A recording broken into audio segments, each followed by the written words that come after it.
আমি অবিবাহিত, কিন্তু প্রেগনেন্ট। এখন হাসপাতালে ভর্তি। শরীরে ক্ষতর দাগে নীল নীল ছোপ হয়ে আছে। কচুরিপানার যেমন সাদার বিস্তার জুড়ে নীল ছোপ হয়, ঠিক তেমনটা আমার শরীরে হয়ে আছে। মাঝে মাঝে নীল ছোপ গাঢ় হয়ে কালো বর্ণ ধারণ করছে। ব্যথায় নড়তে পারছি না। জীবনের চরম শিখরে এসে এখন দুবড়ে পড়েছি। ঘটনার শুরু ম্যাট্রিমনি গ্রুপ থেকে। আমার আর শুভর পরিচয় হয়েছিল সেখান থেকে। শুভই সেই ভয়ানক টর্নেডো যে আমার জীবনে এসে সব তছনছ করে দিয়ে যায়।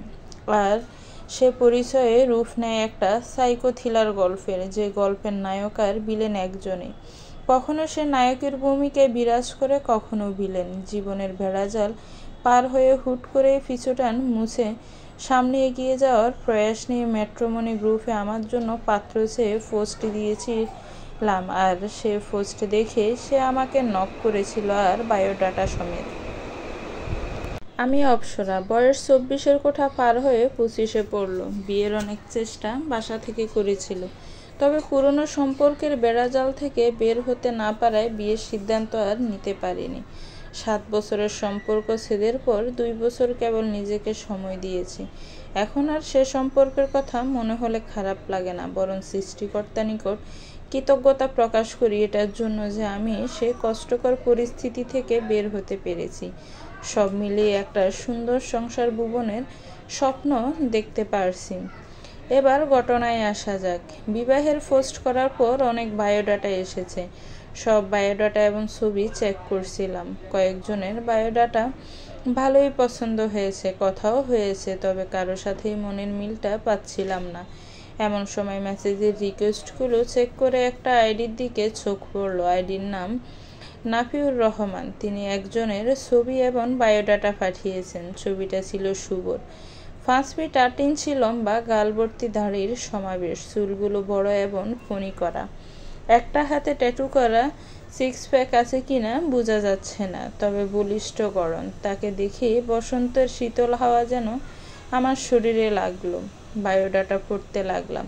শুভ আমার থেকে 6 বছরের বড়, পেশায় বিজনেসম্যান, একজন CIFI।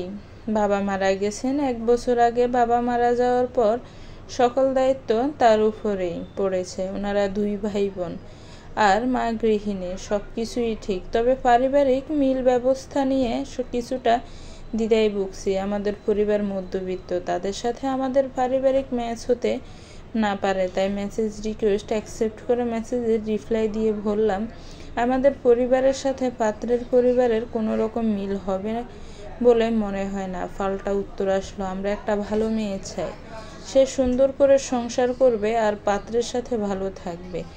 পরিবার এখানে কোনো ইস্যু না। আমি পাল্টা মেসেজ ওনাদের নম্বর চাইলাম। উনি পাত্রের নম্বর দিয়ে বললেন উনি পাত্রের কোম্পানিতে চাকরি করে। আমি যেন নখ দিয়ে ওনার কথা বলি। আমি হুম বলে মেসেজের সমাপ্তি ঘটালাম। এরপর নম্বরটা দিয়ে হোয়াটসঅ্যাপে নক করলাম। উনি কিছুক্ষণ পর রিপ্লাই করলেন। আমাদের কথার শুরু সেখান থেকে, টুকটাক কথা, তারপর হালকা ভালো লাগা, সব মিলিয়ে এক অদ্ভুত অনুভূতি। সংসার বুননের নতুন স্বপ্ন, নতুন আকাশে ডানা মেলে ওড়ার রঙিন মেলা। মাসখানেক কথা হলো আমাদের। ওনার ভালো লাগার মধ্যে সবচেয়ে বেশি ভালো লাগতো কেয়ার নেওয়ার বিষয়টা। উনি ছিলেন কেয়ারিং, সময়ও দিত অনেক। স্বভাবত মেয়েরা কেয়ার আর সময় পেলে একদম গলে যায়।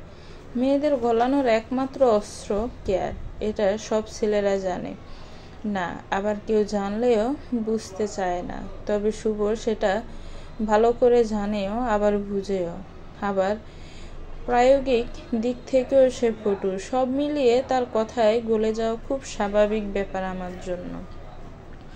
1 মাস কথা বলার পর কালকে আমাদের প্রথম দেখা হওয়ার পালা। খুব বেশি পরিকল্পনা নেই, উনি এসে নিয়ে যাবেন।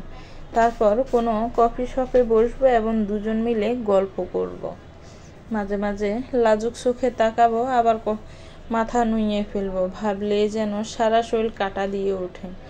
কোথাও থেকে যেন বসন্তের কোকিল ডেকে ওঠে। ব্যাকগ্রাউন্ড মিউজিক লালালা বাজতে থাকে। সকাল সকাল উঠে পড়লাম। এর মধ্যেই ওনার কল।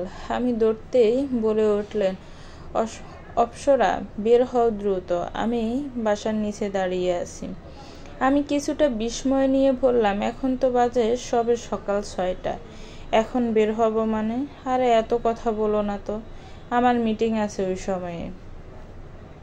তাই তোমার সাথে এখনই দেখা করব। আমি আমতা আমতা করে বলতে লাগলাম, না মানে এত সকালে তো বের হওয়া কষ্ট।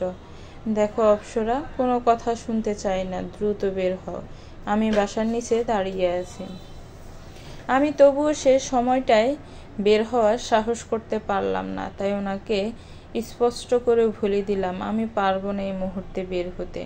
আর আপনাকে তো আমি ভালো করে চিনি না, কেন বের হব এত সকালে? সে প্রত্যুত্তরে তেমন কিছু বলল না, তবে রাগ হয়েছে বুঝতে পারছিলাম, কিন্তু এটা আমার করার কিছু ছিল না। আমি ফোনটা কেটে চুপচাপ বসে রইলাম। এর মধ্যে উনি মেসেজ দিলেন আজকে আর দেখা হবে না, উনি ব্যবসার কাজে ময়মনসিংহ যাবেন। আমিও হুম বলে মেসেজের সমাপ্তি দিলাম। এরপর নিজেকে সামলে কিছুক্ষণ ঘুমিয়ে নিলাম। ঘুম থেকে উঠে প্রতিদিনের মতো তৈরি হয়ে ভার্সিটি যাওয়ার প্রস্তুতি নিলাম। তার মধ্যে বড় মামা কল দিলেন রক্তের জন্য। বড় মামির বাচ্চা প্রসব হয়েছে, তাই এই মুহূর্তে রক্ত লাগবে। আর ও নেগেটিভ রক্ত পাওয়া ভীষণ কঠিন। এদিকে আমার রক্তের গ্রুপ ও নেগেটিভ, তাই আমাকে দ্রুত সেখানে যেতে হবে। আমি আর কিছু ভাবলাম না। সেখানে যাওয়ার জন্য বাসা থেকে বের হয়ে উবারের জন্য অপেক্ষা করছিলাম। এমন সময় মনে হলো কেউ আমার চোখ মুখ চেপে ধরেছে। কোনো কিছুই আমার দৃষ্টিগোচর হচ্ছে না। হাতগুলো কেউ যেন পেছন দিকে গুটিয়ে নিল আর ভিদে নিল, হাতের ব্যাগটা নিয়ে নিল। আমার শ্বাসনালীর ক্রিয়া যেন বন্ধ হওয়ার উপক্রম। সে সাথে হার্টবিট ক্রমান্বয়ে হারে হারে বাড়ছে। আমাকে দূরে গাড়িতে তোলা হয়েছে। বুঝতে পারছিলাম আমার মোবাইলটা ইতিমধ্যে বেজে উঠেছে। কেউ একজন মোবাইলটা ধরে উত্তর দিল, রক্ত সময় মতো পৌঁছে যাবে।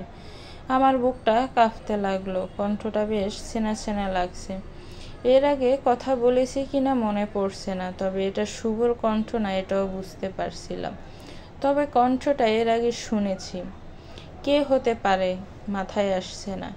আর এরকম পরিস্থিতিতে সব গুলিয়ে ফেলাই স্বাভাবিক। আমি কিডন্যাপ হয়েছি সেটা ভালো করেই বুঝতে পেরেছি, তবে একজন কিডন্যাপার কেন আমার ফোন ধরে রক্তের ব্যবস্থা করবে সেটাই বোধগম্য হচ্ছে না।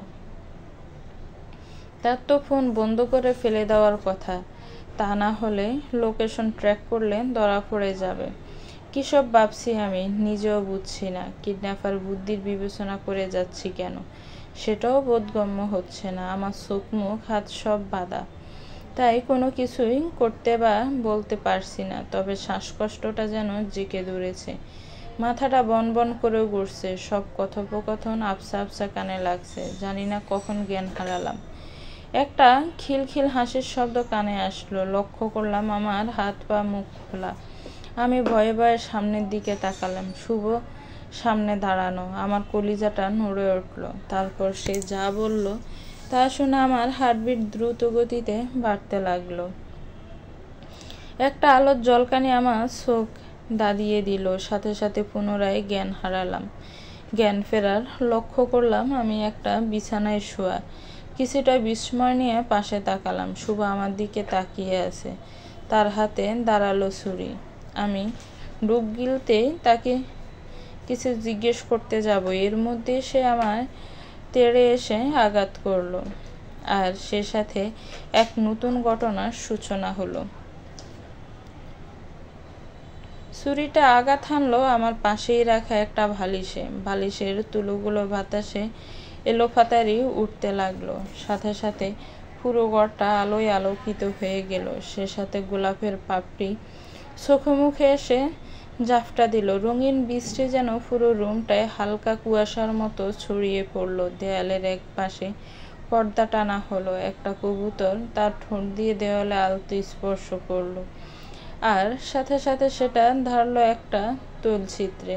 এটা আর কারো না, আমারই। আমি শুভর দিকে বিস্ময় নিয়ে তাকালাম। সে আমার দিকে তাকিয়ে হালকা হাসলো।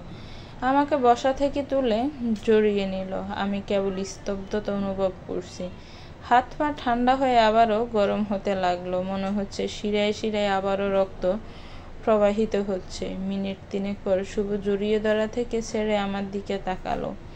আমি কেবল আশ্চর্য হচ্ছিলাম, কি হচ্ছে সেটা বুঝতে পারছিলাম না। সে আমার হাতে একটা রিং পরিয়ে দিয়ে মিষ্টি গলায় বলল, আমি তোমাকে ভালোবাসি, আর তোমার মামির রক্ত নিয়ে চিন্তা করো না। সময় মতো রক্ত পৌঁছে গেছে আর উনি সুস্থ আছেন। তোমাকে প্রপোজ করব বলে এমন সারপ্রাইজের পরিকল্পনা করেছি। অপ্সরা, আমি তোমাকে অনেক ভালোবাসি। আমি বিস্মিত হয়ে তাকিয়ে রইলাম। ঠোঁট নাড়িয়ে কিছু বলার সাহস পাচ্ছি না। এমন প্রপোজ, এমন সারপ্রাইজ এর আগে কেউ পেয়েছে বলে মনে হচ্ছে না। বিস্ময়ের রেশ যেন কাটছেই না। আমি ড্যাব ড্যাব করে তার দিকে তাকিয়েই আছি। সে আমার বাহু ডোর দুটো হালকা জাকিয়ে বলল, এনিথিং রং? কথা বলছো না যে?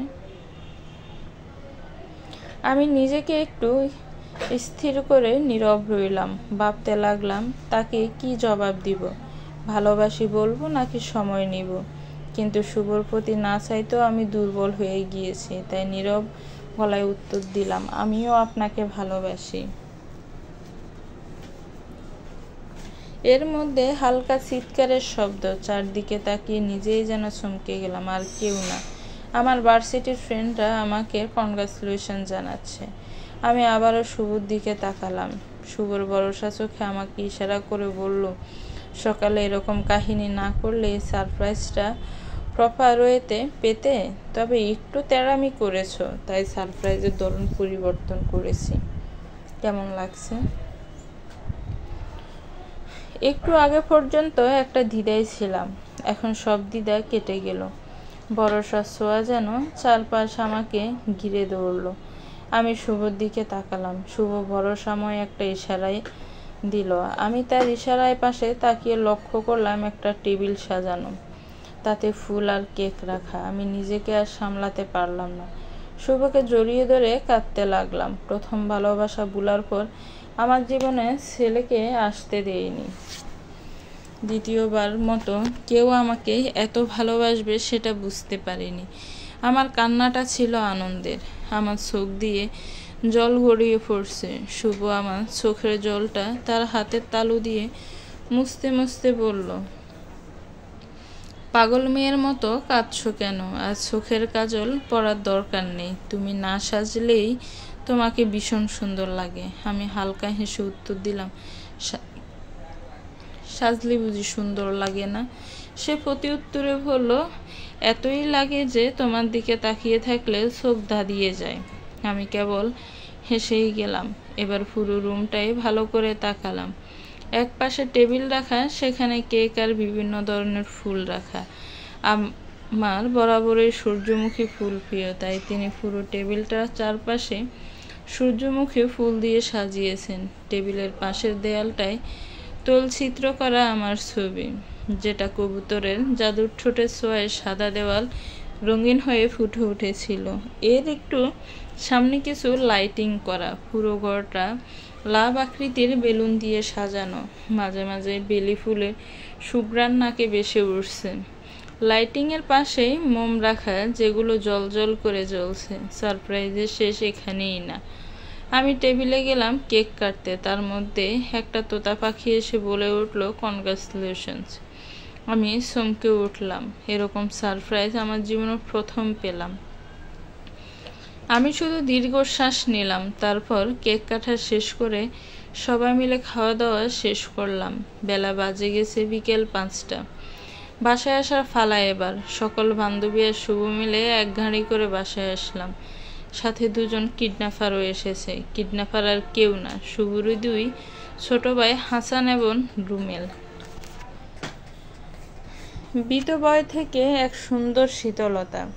সত্যি দিনটা সেদিন সুন্দর গিয়েছিল, তবে সেই সুন্দর দিনটাই দিনকে দিন বরবাদ হতে লাগলো। জীবনের সুখময় অধ্যায়ে কালো রূপ নিয়েছিল। সেদিন বাসায় ফেরার পর শুভর সাথে অনেক কথা হলো। বান্ধবীরা শুভর বিষয়ে বেশ ইতিবাচক কথা বলতে লাগলো। কথায় কথায় শুভর প্রতি আস্তে আস্তে দুর্বল হতে লাগলাম। আমার কল্পনার বিস্তার জুড়ে কেবল শুভর বসবাস। তাকে নিয়ে এলোমেলো স্বপ্নগুলো গুছিয়ে নিচ্ছিলাম। দিনকে দিন তার যত্নগুলো আমাকে আরও দুর্বল করে দিল। সে আমার প্রতিটা বিষয় খেয়াল করে, মাঝে মাঝে বাসার নিচে এসে আমাকে দেখে যায়। শত ব্যস্ততার মধ্যেও আমাকে সময় দেয়, আমাকে নিয়ে চিন্তা করে। আমার ভালো লাগা, খারাপ লাগা গুলো সে সবসময় তুলে রাখে। বিশেষ করে আমার কষ্টগুলো সে অনেকটাই লাঘব করে দেয়। 7 বছরের যে গ্লানি আমি বহন করেছিলাম সেটা ক্রমশই নির্বিচ্ছিন্ন হয়ে গেল। টাইম মেশিনের সময় পার হতে লাগলো। আস্তে আস্তে সম্পর্কের দৃঢ়তা বাড়তে লাগলো। আজকাল শুভকে ভীষণ উন্মাদ মনে হয়। রাত 2-3টায় বাসার নিচে এসে দাঁড়িয়ে থাকে এক পলক আমাকে দেখবে বলে। আমি থাকি একটা আবাসিক এরিয়াতে, 16 তলা অ্যাপার্টমেন্টে 13 তলায়। সেখান থেকে এত রাতে বিরাতে নামা আমার জন্য বেশ মুশকিল হয়ে পড়ে। তবে নাছোড়বান্দা তার জন্য বেশ কয়েকবার লুকিয়েও নেমেছি, যদিও এখন পর্যন্ত বাসায় ধরা পড়িনি। তবে এভাবে নামতে গিয়ে হার্টবিট ভীষণ রকম বাড়তে থাকে। প্রথম সেম 7 বছরের হলেও আমাদের হাতে গোনা বাইরে দেখা হয়েছিল 4 থেকে 5 বার। বলতে গেলে সে দেখাগুলোও ছিল প্রয়োজনে। কোনো কাজে বের হলে দেখা হয়েছে। তাছাড়া সে আমাদের জানাশোনা এবং আত্মীয় ছিল, তাই বেশিরভাগ সময় তাদের বাসায় নয়তো আমাদের বাসায় দেখা হতো। তবে সেটা সবার সামনে চোখাচোখি পর্যন্তই সীমাবদ্ধ থাকতো। এভাবে লুকিয়ে দেখা, লুকিয়ে প্রেম করা, সবাইকে ফাঁকি দেয়া, সেটা শুভর সাথে জড়িয়ে হচ্ছে। আমার পরিবার আমাকে রেখেছিল খুব রেস্ট্রিক্টেড করে, যার দরুন এমন দুঃসাহসিকতা এর আগে কখনো করতে পারিনি। তবে শুভর পাল্লায় পড়ে এমন দুঃসাহসিকতাও বেশ সহজ মনে হয়, কারণ শুভ আমার জীবনে সে ভরসার ছায়া হয়ে দাঁড়িয়েছে, যাকে আমি একদিকে রেখে পৃথিবীকে অন্যদিকে রাখতে পারবো। শুভ আমার ভেতরে এতটাই জায়গা দখল করে রেখেছে। আর এভাবে কাটতে লাগলো আমাদের মিষ্ট যুগল প্রেম। সেদিন রাতে শুভর সাথে কথা বলছিলাম। কথা বলার এক পর্যায়ে ঘুমিয়ে পড়লাম। কিছুক্ষণ পর মোবাইলটা কয়েকবার বাজতে লাগলো। ঘুমের মধ্যে কলটা ধরলাম। সাথে সাথে শুভ বলল বাসার নিচে নামতে। আমি কিছুটা ঘুম ঘুম গলায় বলে ঘুম চোখে উঠে বাসার নিচে নামলাম। নিচে নেমে যেন আমার শরীর কাঁপতে লাগলো। এই পরিস্থিতি কিভাবে সামলাবো? শুভ দাঁড়িয়ে আছে হাতে বড় বক্স নিয়ে। আমি তার দিকে কাছে যেতে সে আমার দিকে বক্সটা বাড়িয়ে দিয়ে বলল, বাসায় গিয়ে খোলো। আমি ফিসফিস করে বলতে লাগলাম, এত রাতে এগুলো বাসায় কিভাবে নেব? শুভ তড়িৎ গতিতে বলে উঠল, আমার জন্য এতটুকু করতে পারবে না? এই তোমার ভালোবাসা? আমি আমতা আমতা করে করতে করতে সে আবারও বলে উঠল, অপ্সরা, তোমার এই তেড়ামিগুলো আমাকে ভীষণ কষ্ট দেয়। তুমি যদি আমার সব কথা শুনতে, তাহলে আজকে এত কষ্ট হতো না। আমি যা বলবো তুমি তা শুনবে, তাহলে দুনিয়ায় যা চাও যেভাবে হোক তোমার সামনে হাজির করব। আপনি শুধু শুধু রিয়েক্ট করছেন। এত রাতে এত বড় বক্স নিয়ে বাসায় ঢুকবো কঠিন। এটা নিচে রেখে যাব নাকি বাসায় নিয়ে যাব বুঝতে পারছি না। আর এখনো আপনার কথা বাসার কেউ জানে না। এটা বুঝেন না আমি আপনার বিয়ে করা বউ না। আপনি মাঝে মাঝে খুব একরোখা হয়ে যান, পরিস্থিতি বুঝতে চান না। আমার কথা শুনে শুভ চোখগুলো লাল হয়ে গেল। আমার দিকে রক্তচক্ষু নিয়ে তাকিয়ে বেশ রাগ গলায় বলে উঠল, তোরা বলছি বক্স নিয়ে বাসায় যেতে, এরপর তো আর কোনো কথা থাকতে পারে না। তারপরও বেয়াদবের মতো চিল্লাচ্ছিস। সমস্যা কি তোর? আমারও তো তুই ভালোবাসস, আর ভালোবাসার মানুষের এতটুকু কথা মানতে পারতেছিস না। তুই আমারে ভালোবাসছি না। যা ইচ্ছা কর, বক্স মনসায় ফেলে দে, মনসায় নিয়ে যা, আমি গেলাম। শুভর কথা শুনে আমি নির্বাক হয়ে দাঁড়িয়ে রইলাম। দৃষ্টির বেষ্টনী পার হয়ে সে আমার সামনেই গাড়িতে উঠে চলে গেল। আমার খুব কষ্ট হচ্ছে শুভর এমন ব্যবহারে। যদিও কথাগুলো সে রাগে বলেছে, তবে কথাগুলো স্বাভাবিকভাবে নিতে পারছি না। কেন পারছি না সে কারণও আমার কাছে অজানা। আমি চুপচাপ কতক্ষণ দম নিলাম। তারপর আপুকে কল দিলাম। আপু শুভর ব্যাপারে সব জানে। আপুর বাসাও আমার বাসার সাথে। আমি আপুকে কল দিতে আপু গুম চোখে দৌড়লো। আপুকে গড় করে এক নাগাড়ে সব বলার পর আপু বলল আপুর বাসায় যেতে। আপু বক্সটা কোনো রকমের দারোয়ানের সাহায্যে লিফটে তুললাম। তারপর সরাসরি আপুর বাসার দিকে গেলাম। আপুর বাসায় থাকলে আমার কোনো সমস্যা হবে না। মা আমাকে আমার রুমে এত রাতে না দেখলে আপুর বাসায় চেক দিবে, আর আপুর বাসায় দেখলে আমার কোনো বিচারও হবে না।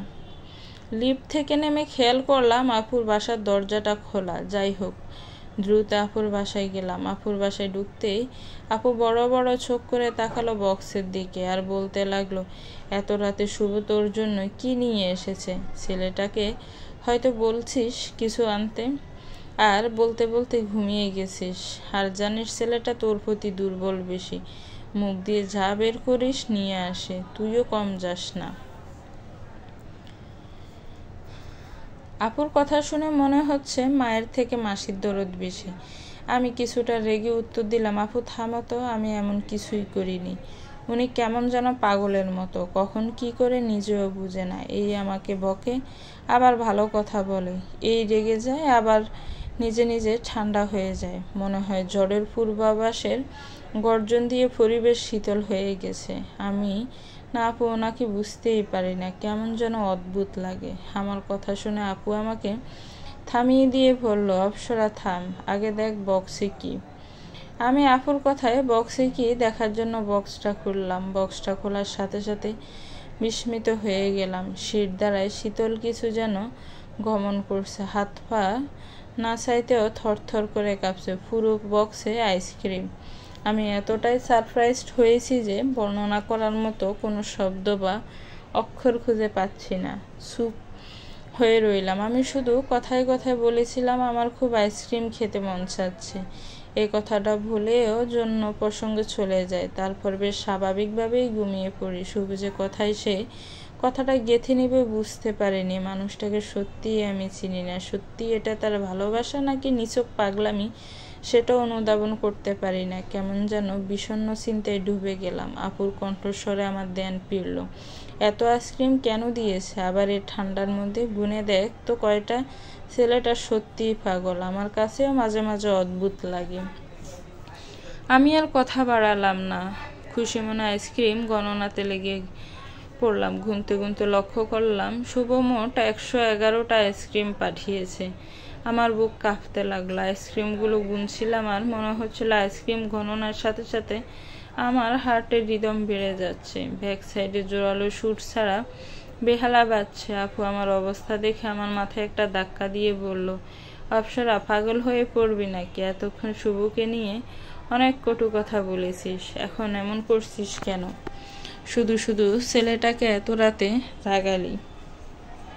যা সরি বলে দে। ছেলেটা এত রাতে এসেছে তোর ইচ্ছায় পূরণের জন্য। প্রেমিক পুরুষের এই পাগলামি খারাপ না। এই বয়সে এমন উন্মাদ প্রেমিক পাগল পুরুষ দেখলে ভালোই লাগে।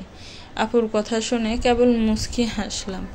নিজেকে স্থির করে নিলাম। মোবাইলটা দ্রুত খুঁজতে লাগলাম। তাড়াহুড়ো মোবাইলটা কোথায় রেখেছে সেটাও বুঝতে পারছি না। পাগলের মতো মোবাইলটা খুঁজতে লাগলাম। আপু আবারও আমার মাথায় তার হাতের 3 আঙ্গুল দিয়ে হালকা ধাক্কা দিল। তারপর ইশারা করে আমার পাশে দেখালো আর বলে উঠল, তুই শুভকে পাগল বলিস? তুই নিজেই তো এক বদ্ধ পাগল। পাশে ফোন রেখেও পুরো ঘর খুঁজছিস। আমি পাশে মোবাইলটা দেখে বোকা বনে গেলাম। মনে মনে বলতে লাগলাম, সত্যিই আমি পাগল। ভালোবাসার পাগল, ভালোবাসা পাবার পাগল, ভালোবাসা টিকিয়ে রাখার পাগল, ভালোবাসা আগলে রাখার পাগল। আমি উন্মাদনার জন্য। আমার উন্মাদনা কেবল ওনাকে ঘিরে। আমার কল্পনার দীর্ঘ বেষ্টনীতে কেবল উনি। কারণ আমি ওনাকে ভালোবাসি, পাগলের মতো ভালোবাসি, উন্মাদের মতো, নেশার মতো অনুভব করি। এসব বলতে বলতে মোবাইলটা হাতে নিয়ে স্ক্রল অন করে কেঁপে উঠলাম। সাথে সাথে মোবাইলটা হাত থেকে পড়ে গেল। আপু এই অবস্থা দেখে বেশ বিরক্ত গলায় বলে উঠল, এমন করছিস কেন? আমি আর কিছু বলতে পারছিলাম না। কি বলবো সে উত্তরও গুছিয়ে উঠতে পারছিলাম না, নিজেকে বেশ এলোমেলো বেসামাল লাগছে। দম ধরে রইলাম কেবল, কারণ কারণ শুভ মেসেজ দিল। আমার মনে হলো তুমি আমাকে একটুও ভালোবাসে না। মনে হয় আমি তোমাকে হয়তো সব সময় বিরক্ত করে, তাই তোমার জীবন থেকে সরে গেলাম। ভালো থেকো, কোনো দিনও তোমাকে জ্বালাবো না। এখন থেকে তোমার পরিস্থিতি যে বুঝতে পারবে তার সাথেই থেকো। অপ্সরা, তুমি আমার পাগলামি দেখেছো, ভালোবাসাটা দেখোনি। আমার ভেতরে তোমার জন্য জেগে ওঠা তুফানটা দেখোনি। তোমাকে মুক্তি দিয়ে দিলাম, ভালো থেকো। আমাদের সম্পর্কের ইতি এখানে। মেসেজটা পড়ে আমার অশ্রুজল চোখের গুন্ডি পার হয়ে গুলে পদার্পণ করেছে। আপু আমার অবস্থা দেখে বিচলিত হয়ে বলল, কাঁদছিস কেন? কি হয়েছে বলবি তো? আমি কাঁদতে কাঁদতে উত্তর দিলাম, শুভ আমাকে ছেড়ে চলে গেছে আপাই। উনি বুঝলো না আমার ভালোবাসাটা, উনি কেবল আমার রাগ আর অভিমানটাই দেখলো, কিন্তু বুকে জমে থাকা ভালোবাসাটা আর দেখেনি। আমি এখন টের পাচ্ছি আমি ওনাকে কতটা ভালোবেসে ফেলেছি। দম বন্ধ বন্ধ লাগছে আপাই। আমার কথা শুনে আপু মুচকি হাসতে লাগলো। আপুর হাসি দেখে আমার রাগটা প্রমোশিত হলো। আমি রাগ গলায় বলে উঠলাম, তুমি হাসছো কেন? বলা শেষ করতেই ফোনটা বেজে উঠলো। লক্ষ্য করলাম শুভর কল। আপু এবার হাসতে হাসতেই জবাব দিল, এজন্যই হাসছিলাম। এরকম কত ব্রেকআপ আমার আর তোর দুলাভাইয়ের হয়েছে হিসেব নেই। যা ফোন ধরে কথা বলে এবার, কান্নাকাটি থামা, আমি ঘুম দিতে গেলাম। কথাগুলো বলে আপু আইসক্রিমগুলো ফ্রিজে রেখে চলে গেল। আমি চোখের জলটা মুছে শুভর কলটা ধরে আবারও কেঁদে উঠে বললাম, আপনি কেন আমাকে ভুল বোঝেন বলবেন? আমি আপনাকে ভীষণ ভালোবেসে ফেলেছি।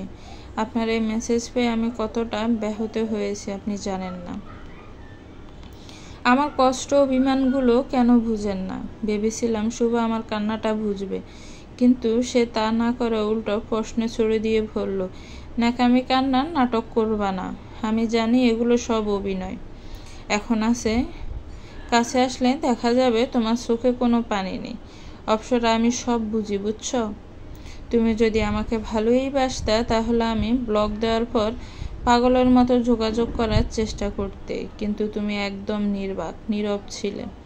সত্যি বলতে তুমি আমাকে ভালোবাসোই না। শুভর কথা শুনে আমি হতবাক। কান্নাটা আরও বেড়ে গেল, গলাটা আরও ভার হয়ে গেল। কোনো কথাই আর বলতে পারছি না। যত কথা বলছি ততই জড়িয়ে যাচ্ছে সব। কোনো কিছুই মাথায় আসছে না, শুধু কান্নার আওয়াজ হেঁচকি তুলে তুলে আসছে। এবার শুভ বেশ চিৎকার করে বলে উঠল, অপ্সরা থামো প্লিজ, খুব পেইন হয় এমন শব্দ শুনলে। তুমি আমাকে ভালোবাসো বা না বাসো, আমি তো ভাসি, তাই তোমার অভিনয়ের কান্নাটাও আমাকে কষ্ট দিচ্ছে। আমি চুপ হয়ে গেলাম, বুকটা ভীষণ ভার লাগছে। চাপা গলায় বললাম, কি করলে আপনি বিশ্বাস করবেন আমি আপনাকে ভালোবাসি? শুভ এক গলায় বলে উঠল, এই মুহূর্তে আমার বাসায় আসো। আমি ভয় পেয়ে গেলাম, এটা কখনো সম্ভব না। এমন সময় শুভর বাসায় যাওয়া, বিবেক না বললেও আবেগ ভিন্ন কথা বলছে। আমি কাঁদতে কাঁদতে উত্তর দিলাম, এত রাতে আমি কিভাবে আসব? আপনি কেন বুঝতেছেন না? আবেগ বলছে যাও, তবে বিবেক বাধা দিচ্ছে। শোন, তোরে এত রাতে আমিই আসতে নিষেধ করতাম, তবে আমি তোর মন পরীক্ষা করলাম। তুই তো পরীক্ষায় ফেল করলি। বাদ দে, আমি তো তোরে ভালোবাসি, তাই তোর এই কষ্টগুলো হাসি মুখেই মেনে নিলাম। আর শুন, এই যে তোরে এত ভালোবাসি, এটাকে অন্তত সম্মান করিস। অনেক রাত হয়েছে, আইসক্রিম খেতে মন চাইছে, আইসক্রিম খেয়ে ঘুমিয়ে পড়, সকালে দেখা হবে। আর কান্না থামা, দয়া করে আর কান্না করিস না। বলেই কলটা কেটে দিল। আমি শুভকে সত্যিই বুঝাতে পারছিলাম না আমি তার প্রতি কতটা দুর্বল হয়ে গিয়েছি। কোনোভাবেই আমি তাকে বুঝাতে পারি না আমার ভেতরে গড়ে ওঠা হাহাকার। সত্যিই কি সে আমাকে ভালোবাসে, নাকি তার এটা জেদ? আপুর পাশের রুমটায় গিয়ে শুয়ে পড়লাম। খাটের পাশে একটা ডায়েরি রাখা লক্ষ্য করলাম, কি জানি কল্পনা করে লিখতে লাগলাম। লেখা শেষে লক্ষ্য করলাম কিছু বাক্য লিখলাম, জানি না কেন কি কারণে এই বাক্যগুলো লিখেছি, আমার মনে হচ্ছে এটাই যেন আমার ভবিষ্যতের কথা বলে দিচ্ছে। বাক্যগুলো হলো, আমি আপনাকে ভালোবেসেছি আর আপনি আমাকে আপনার জেদের হাতিয়ার বানিয়েছেন। সে হাতিয়ার কখনো আঘাত করে ক্ষত বিক্ষত করেছেন, কখনো করেছেন রক্তাক্ত। আমি তবুও আপনাকে নিয়ে বাঁচতে চেয়েছি, তবে আপনি আমার বাঁচার নিঃশ্বাসটা বন্ধ করে দিয়েছেন। যখন আপনি একটু নিঃশ্বাস নিতে আপনাকে ভালোবাসা বন্ধ করে দিলাম, তখন আপনার জেদের পাহাড়টা আরও তেজি হয়ে উঠল আর আমাকে ছিন্ন ভিন্ন করে দিল। বাক্যগুলো বারবার পড়তে পড়তে বেশ ফুফিয়ে কাঁদতে কাঁদতে ঘুমিয়ে গেলাম। মোবাইলের রিংটংয়ের আওয়াজে ঘুম ভাঙল। ঘুম চোখে লক্ষ্য করলাম শুভ কল দিয়েছে। শুভর নাম্বারটা দেখে ঘুমটা যেন উড়ে গেল। দ্রুত ঘুম থেকে লাফ দিয়ে উঠে পড়লাম। তারপর বেশ স্বচ্ছ গলায় বললাম, হ্যালো।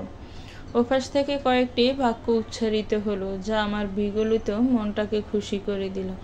অপ্সরা, রাতের জন্য সরি। তোমাকে এভাবে কষ্ট দিয়ে কেন জানি না আমি সারা রাত ঘুমাতে পারিনি। আমাকে মাফ করে দাও। আমি জানি তুমিও আমাকে ভালোবাসো, তবে মাঝে মাঝে অনেক ইনসিকিউর ফিল হয়, তাই এমন করে বসি। সমস্যা নেই, বিষয়টা আমি বুঝি। আমার ব্যর্থতা যে আমি আপনাকে আমার ভালোবাসাটা বুঝাতে পারি না, কেন জানি না পারি না। আমি অন্য সব মেয়েদের মতো ছেলেদের মন পড়তে পারি না, তাই হয়তো আপনাকে বুঝাতে পারি না। আমিও সরি। শুভর কোমল কথা কানে আসলো, আমি তোমার বাসার নিচে, আসো একটু বাইরে থেকে ঘুরে আসি, নাস্তাও খেয়ে আসি। শহর থেকে একটু দূরে একটা নদীর পাড় আছে, সেই পাড় ঘেঁষে সকাল সকাল ছালের রুটি আর হাঁসের মাংস রান্না করে বিক্রি করা হয়। চলো সেখান থেকে খাইয়ে নিয়ে আসি। আর রেডি হওয়ার দরকার নেই, যেমন আছো তেমনি বের হয়ে যাও। আমি শুভর কথা শুনে দ্রুত কোনো রকমে কুলিয়ার মুখটা ধুয়ে নিচে নেমে গেলাম। শুভ গাড়িতে বসে আছে, আমিও গাড়িতে উঠলাম। শুভ আমার দিকে তাকিয়ে বলল, চোখ এত ফোলা কেন? মাথা নামিয়ে উত্তর দিলাম, আপনার জন্য কান্না করতে করতে ঘুমিয়ে পড়েছিলাম। অনেকক্ষণ কান্না করেছি তো, তাই চোখ ফুলে গেছে। সমস্যা নেই, আস্তে আস্তে কমে যাবে। শুভ কেন জানি না কথাটা শুনে আর কোনো কথাই বলল না। গাড়িতে গান বাজছে, শুভ ড্রাইভ করছে। আমি শুভর কাঁধে মাথা হেলিয়ে দিয়ে চোখ বন্ধ করে গান শুনছি। মনে হচ্ছিল স্বর্গসুখ আমার দুয়ারে এসে ঢলে পড়েছে। তবে সে সুখ যে বিভীষিকাময় রূপান্তর নেবে কে জানত। সেই বিভীষিকার করাল ঘাস আমাকে নরকে ঠেলে দিল। শুভ আচমকা আমাকে তার কাঁধ থেকে ধাক্কা দিয়ে দূরে সরালো। আমার গালে দুটো শট দিয়ে আমার চুলগুলো টেনে ধরল। অনাকাঙ্ক্ষিত আঘাতে আমি কিছুটা চমকে উঠলাম। কেন এমন করছে সেটা বুঝে উঠতে পারছি না। বুঝে ওঠার আগে সে বলে উঠল, আমি তো তোর ফোন রাখার আগে কাঁদতে নিষেধ করেছিলাম, এরপর তুই কাঁদলি কেন? তুই বলছস তোর আইসক্রিম খেতে মন চাইছে, আমি তোর জন্য আইসক্রিম পাঠালাম, এরপর তুই আইসক্রিম না খেয়ে ঘুমালি কেন? তোরে যে বলি তুই আমারে ভালোবাসস না, এখন বুঝছস কেন বলি? ভালোবাসলে আমার কথা শুনতি, আর তোর টেস্ট মুহূর্তের মধ্যে চেঞ্জ হয়ে যায়। এই তোর আইসক্রিম খেতে মন চায়, এই তোর মন চায় না। তোর তো ক্ষণে ক্ষণে টেস্ট চেঞ্জ হয়। এখন দেখা যাবে তোর শুভরে ভালো লাগতেছে, কালকে আবার লাগবে না। তুই যে খারাপ কেন বলি এখন বুঝছস? কথাগুলো বলে আমার চুল টেনে ধরলো। আমি কিছুটা হতভম্ব হয়ে গেলাম। কি বলবো চিন্তা না করেই বলে উঠলাম, আমার গায়ে কেন হাত তুলছেন? কি এমন করেছি আমি? আপনাকে ভালোবাসি, এটাই কি অন্যায়? সমস্যা কি আপনার? আমি বাসায় যাব, আমাকে বাসায় দিয়ে আসেন। আমার কথা শুনে শুভ আরও রেগে গিয়ে আমার দিকে তেড়ে আসলো। সাথে সাথে গাড়িটা অ্যাক্সিডেন্ট করলো একটা সিএনজির সাথে। আমি ধাক্কা খেয়ে সামনের দিকে আছড়ে পড়লাম। আমার মুখটা পেটে রক্ত পড়ছে, শরীরটা ক্ষত বিক্ষত হয়ে গেল। কাছে এসে গালে লাগলো, দম নিতে ভীষণ কষ্ট হতে লাগলো। ঠোঁট নাড়িয়ে কথাও বলতে পারছি না। আফসা আফসা চোখ ছেড়ে ঠোঁট নাড়িয়ে কী বলেছি জানি না। ঝিঝি পোকার মতো শব্দ আসছে কানে। শুষ্ক বাতাস যেন কোথায় থেকে কানে এসে জাপটা দিচ্ছে। আমি চোখ খুলে তাকালাম। চারপাশটা বড্ড অচেনা। কোনো ফ্যামিলি বাসায় সেটা বোঝা যাচ্ছে, তবে কার বাসায় সেটা বুঝতে পারছি না। খাটের পাশে টেবিল ল্যাম্পটা হালকা আলোময় জ্বলছে। তার পাশে একটা আলমারি। খাটের অপর পাশটায় ড্রেসিং টেবিল, সামনের দিকে দেয়ালে একটা টেলিভিশন ঝুলানো, নিচের দিকটায় ফুলদানি আর ফুলের স্টিক দিয়ে সাজানো। পাশে একটা ছোট ফ্রিজ, তার উপর কিছু সজ্জাময় শোপিস। এর একটু পাশে একটা সোফা, উপর গিটার ধার করানো। পুরো রুমটা চোখ বুলালাম। 3টে দরজা, একটা ওয়াশরুমে যাওয়ার, আরেকটা বাহিরে যাওয়ার, আরেকটা সোফার পাশটায় ব্যালকনি যাওয়ার দরজা। আমি কেবল আশ্চর্য হচ্ছি আমি এখানে কিভাবে আসলাম। হাত পা শরীর অনেক ব্যথা করছে। মনে করার চেষ্টা করছিলাম আমার সাথে কি হয়েছিল, তবে কোনোভাবেই যেন মনে করতে পারছি না। মনে করতে গেলেই একটা চাপ আমার মাথায় এসে ব্যথার সঞ্চার করছে। পেটটা খুব মুচড়াচ্ছে কেন জানি। ওয়াশরুমে যাওয়া দরকার। আমার শরীরটাও বেশ ভার লাগছে। কোনো রকম উঠে ওয়াশরুমে ঢুকলাম। মিনিট 5 পর ওয়াশরুম থেকে বের হতে নিব এমন সময় দরজা খোলার আওয়াজ পেলাম। আমি ওয়াশরুম থেকে বের হতে লক্ষ্য করলাম শুভ। ঠিক তখনই আমার মনে হলো আমি শুভর ঘাড়িতে ছিলাম আর উনি আমার গায়ে হাত তুলেছিল। আমি ভয়ার্ত চোখে ওনার দিকে তাকালাম। বুঝতে পারলাম আমি শুভর বাসায়। আমি শুভর দিকে তাকাতে উনি আমার কাছে আসলো, আমার হাতটা টেনে ধরে বিছানায় বসালো। তারপর সোফার উপর থেকে খাবারের প্লেটটা নিল। খাবারগুলো নিয়ে আমার মুখের দিকে লোকমা এগিয়ে দিয়ে বলল, খাও। আর চিন্তা করো না, ডাক্তার বলেছে তোমার সুস্থ হতে 1 সপ্তাহ সময় লাগবে। আমি তোমার 1 সপ্তাহ যত্ন নেব। মাম্মি আছে, ছোট বোন আছে, তোমার অসুবিধা হবে না। তবে প্লিজ অপ্সরা, আমার কথার অবাধ্য হবে না। এই নাও খাবারটা, মুখে দাও। আমি মুখে খাবারটা নিলেও গিলতে পারছিলাম না। বয়া হাত পা কাঁপছে। আমি বাসায় যাব কি করে সেটাই বুঝতে পারছিলাম না। আর এখানে 7 দিন থাকলে বাসায় কেলেঙ্কারি হয়ে যাবে। আমি লোকমা মুখে নিয়েই বলে উঠলাম, বাসায় জানলে তো আমাকে আর বাসায় ঢুকতে দিবে না। আপনি আমাকে বাসায় নিয়ে যান। শুভর আমার কথা শুনে হাসতে লাগলো। তার হাসিটার কারণ আমি বুঝতে পারছি না। আমি বিস্ময় নিয়ে বললাম, হাসতেছেন কেন? শুভ হাসি থামিয়ে দিয়ে বলল, বাসায় টেক্সট করে বলে দিয়েছি তুই তোর বান্ধবীর বাসায় আসছিস।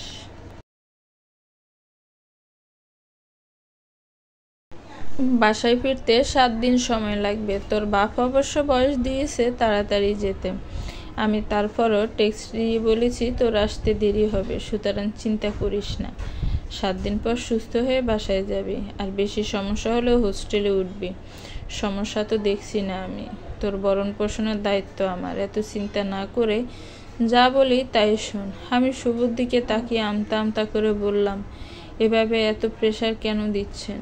আমাকে প্লিজ বাসায় দিয়ে আসেন। আমাকে আর পরে বাসায় ঢুকতে দিবে না। আমি আমার পরিবারকে চিনি, আর আমি আমার পরিবার ছাড়া থাকতে পারবো না। একটু তো আমাকে বুঝেন। শুভ আমার কথাটা শুনে ভাতের প্লেটটা ছুঁড়ে ফেলে দিল। আমার গালটা চেপে ধরে তার কাছে নিয়ে বলল, তুই যে আমারে ভালোবাসস না, এখন বুঝছস কেন বলি? ভালোবাসলে আমার কথা শুনতি, আমার উপর ভরসা রাখতি। তা না করে তুই তোর পরিবারের দোহাই দিচ্ছিস। আমি এবার রাগে বলে উঠলাম, আপনি থামেন প্লিজ। ভালোবাসা পাগলামি, পসেসিভনেস এক না। আপনি যেটা করছেন সেটা টর্চার, ভালোবাসা না। এরকম টর্চার আমি আর নিতে পারছি না। সমস্যা কি আপনার? আমি আপনাকে ভালোবাসি সেটা তো বুঝেন না, উল্টো অত্যাচার করেন। আমি আর নিতে পারছি না। আপনি আপনার মতো থাকেন এবং আপনার মতো কাউকে নিয়ে সুখী হন। আমাকে প্লিজ ছেড়ে দিন।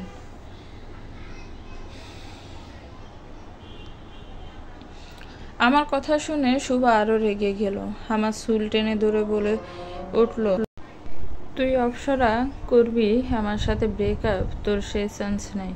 এ সম্পর্কে আমি যা চাইব তাই হবে, এর বাইরে কিছু করলে আমি তোর পুরো পরিবারকে খুন করে ফেলবো, বুঝছিস? আমি শুভর কথা শুনে ভয় পেয়ে গেলাম, কি করব বুঝতে পারছি না। জোরালো সুরে কাঁদতে লাগলাম। আমার কান্না দেখে শুভর রূপ বদলে গেল। সে হঠাৎ করে আমার পা ধরে মাপ চাইতে চাইতে বলতে লাগলো, অপ্সরা আমাকে মাফ করে দাও, আমি কেন যেন এমন করে ফেলি। তুমি প্লিজ কিছু মনে করো না, আমি তোমাকে অনেক ভালোবাসি। কেন যে তোমাকে বুঝাতে পারি না, কি করলে বুঝবে তুমি বলো? আমি আর কোনো কথা বলতে পারছিলাম না, শরীরটা কাঁপছে। শুভ আমার দিকে তেড়ে এসে বলতে লাগলো, কি করে বলস না কেন? কি করব? কি করে তোর সমস্যা কোনো জায়গায় বল, কথা বলতেছিস না কেন? আমার শরীর আরও ঠান্ডা হয়ে যেতে লাগলো। এবার ঘটে গেল আরও ভয়ঙ্কর কিছু। আমার নীরবতা যে এত বড় খরা স্রোতের রূপ নিবে কে জানতো। গল্পটা কেমন লাগলো একটু কমেন্টস করে জানাবেন। গল্পটার পরবর্তী পার্ট খুব শীঘ্রই আসবে। আর আমার চ্যানেলটাকে প্লিজ সাবস্ক্রাইব করে আমার চ্যানেলের সাথেই থাকবেন যারা অলরেডি সাবস্ক্রাইব